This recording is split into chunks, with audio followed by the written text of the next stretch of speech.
আসসালামু আলাইকুম এভরিওয়ানস, সবাই কেমন আছেন? আলহামদুলিল্লাহ আমিও ভালো আছি। এই যে দেখেন, আজকে সকাল সকাল আমি আমার মেয়ের জন্য দুইটা জামা বানাইছি। অবশ্য আমার নিজের বাসায় মেশিন আছে, তো অনেকদিন যাবত আমি বসে নাই। তো আজকে চিন্তা করলাম না, আমি আমার মেয়ের জন্য দুইটা জামা কাটি নিই। এই তো দেখেন, উপরে এক ফাট দিছি, নিচে এক ফাট দিছি। নিচের ফাটটা এটা আসলে অনেক সুন্দর।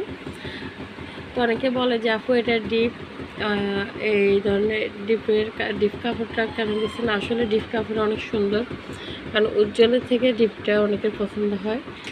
আসলে আলহামদুলিল্লাহ আমার মেয়েকে অনেক সুন্দর লাগে, আমি পরাই দেখেছি। আর জামা নিচ্ছি, এই তো এটা আরেকটা জামা। কারণ এগুলো আসলে আমি ছোট ছোট করেই সিলাইছি, কারণ মেয়েটা তো এখনও ছোট। যখন বড় হবে অবশ্যই তখন বড় কাপড় দিয়ে সেলাই করবো। তবে ওর গায়ের জন্য অনেকটাই পারফেক্ট এই জামাগুলো।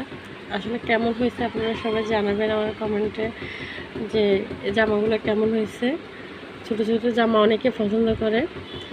তো বাইরে থেকে কিনতে গেলে অবশ্যই এই জামাগুলোর দাম 150-200 টাকা এরকম পরে প্রায়। তো এর চেয়ে ভালো হয় না যে আমি বাসায়, আমার মেশিন আছে, আমি নিজে হয়তো একটু পরিশ্রম করে জামাগুলো সেলাই করছি। আমার জামাটা কেমন হয়েছে আপনারা সবাই জানাবেন। ভালো থাকবেন।